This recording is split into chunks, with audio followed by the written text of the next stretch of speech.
Jane Doe, welcome to the Shawn Ryan Show. Thank you. It's a pleasure to be here. I really appreciate you coming. Sarah Adams, a really good friend of mine and repeat guest on Shawn Ryan Show, connected us, about a month ago, I think. Yeah. And so I know you're traveling from overseas. We'll not say where, but she says that you are the world's leading expert on Al Qaeda. And I've been talking to Sarah, Scott Mann, legend. We even flew all the way to Vienna to interview Massoud, who's the leader of the National Resistance Front. Kind of took the torch from his dad, who was assassinated by bin Laden just a few days before 9/11. And we've been trying to get out, what Taliban, what Al Qaeda, what ISIS, Al Shabaab, all these terrorist networks have been up to on the show. And it's been really, really hard to kind of get people's attention. The mainstream media just refuses to cover it. I don't know why.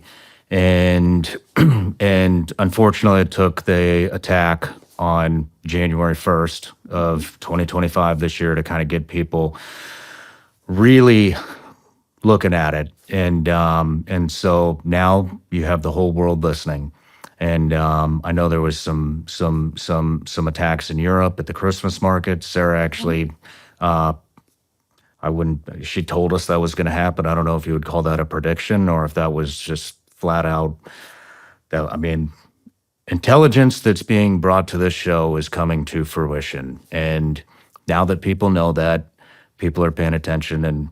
And so I know that takes a lot of courage to come out here and be on this show. And so thank you for being here. And thank you for the invitation. And just a quick introduction. So today we're going to hide your identity. We'll call you Jane Doe due to the nature of your work combating terrorism. Again, welcome to the show. You're one of the leading experts in the world regarding the Al Qaeda terrorist network. You're an ISAF veteran and former intelligence analyst. You completed multiple tours in Afghanistan. Thank you for sitting down with us today. This conversation is going to help a lot of people. And this is from Sarah. I was texting with her this morning. And so a lot of people have a lot of faith in Sarah Adams and what she has to say because things are happening that she said would happen. Multiple things, both overseas and here. And so she texted me this morning. She said, Jane is humble, but you not only have the #1 expert in the world right now on AQ Central Leadership, but she has completely infiltrated them. What is in her head will save lives, no doubt. Have a great interview.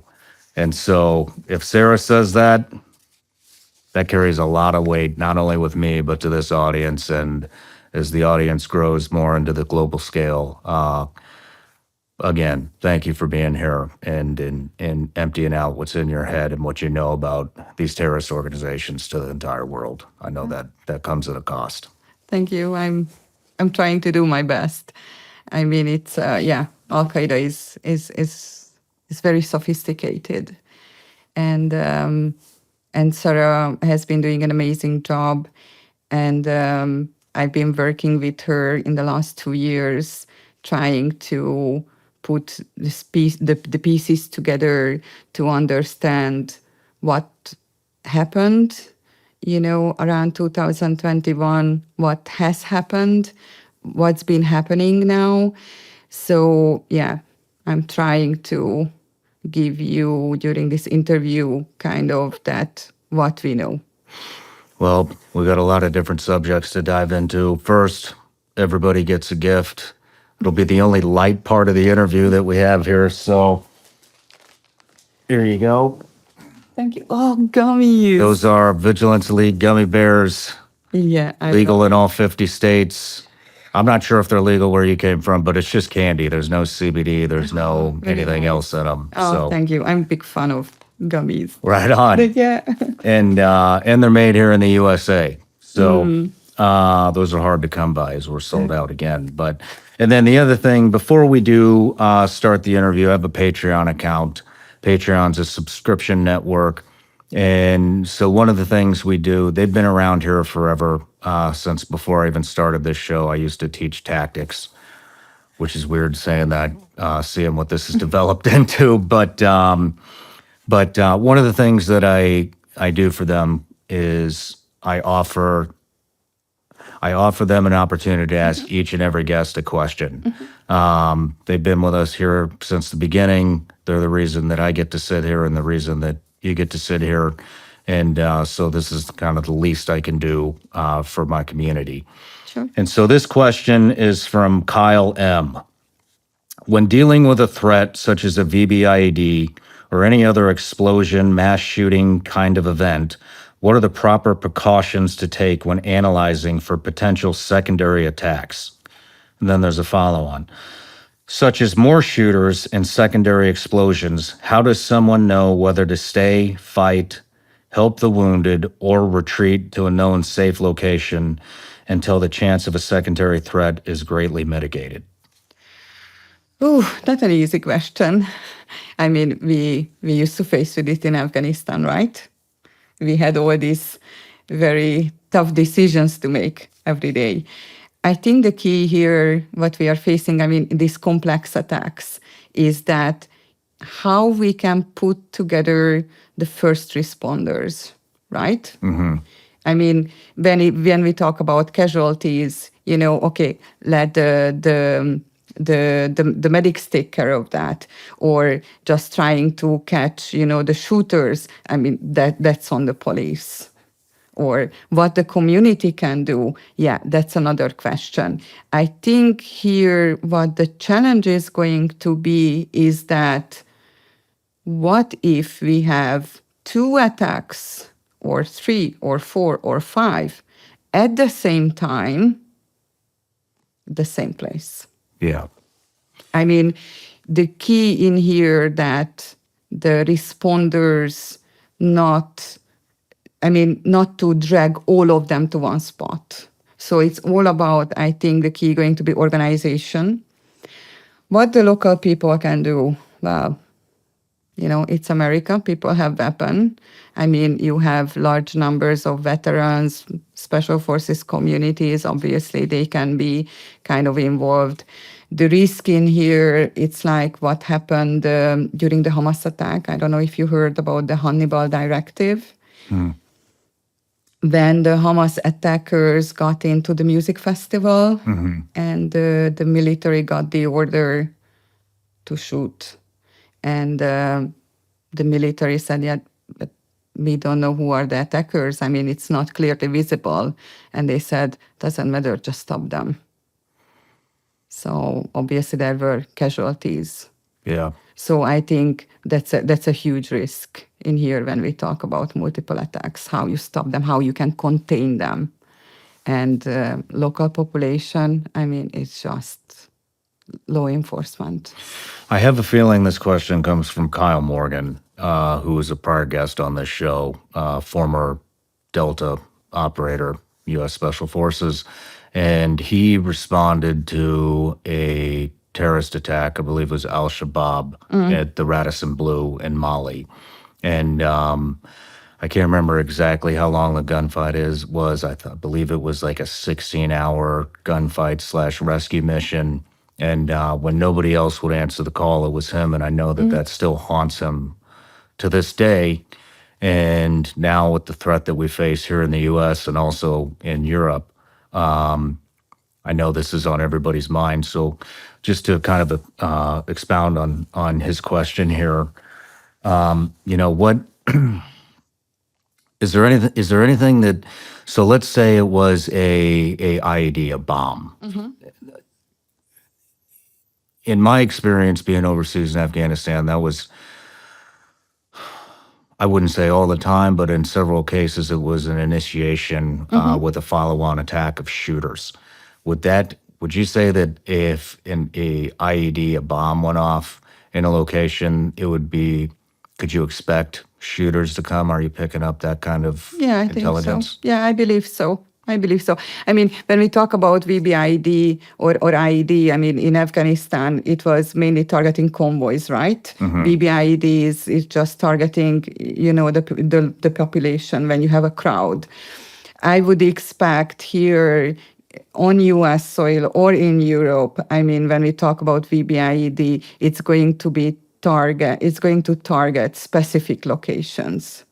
I mean, because the key, I believe, at least the information until now I have, is that attack with an explosion is just going to be kind of the beginning of an attack which is coming after. Okay, so and the key of that is to drag the first responders to one side. Okay. Okay, so imagine that if you have, I don't know, it's really just a wide example, so it's nothing to do with information, like getting a suicide bomber into a museum, where obviously you can have high casualties, right? And the first responders will be there. I mean, several ambulance cars, the police, just close the vicinity of the area, and mass shooting is starting on the other side of the city. Okay, so it would be it's a diversion. Yeah, it's absolutely. a diversion with mass casualty event, yeah. and then a follow-on attack somewhere else in the city or throughout the country. Yeah, and the key is to not have a response. So until now, what I know is that just imagine that you have an explosion in one place and you have just, 1,000 people around. Everyone is calling 911. That's a massive hit on the communication system, right? Because everyone is calling 911 and it's one location. So when phone calls, thousands are coming from another location, I can't imagine how the system is going to handle that. And we are just talking about communication.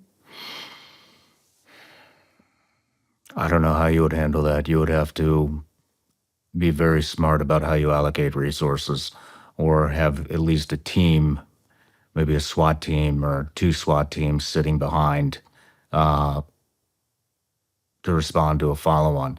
Do you think we'll see that? So that doesn't just apply to bombs. That would apply to any attack. Yeah. Could be a diversion. Yeah. Yeah. I mean that's the key. That's really the key, that it's going to be so hard to encounter it.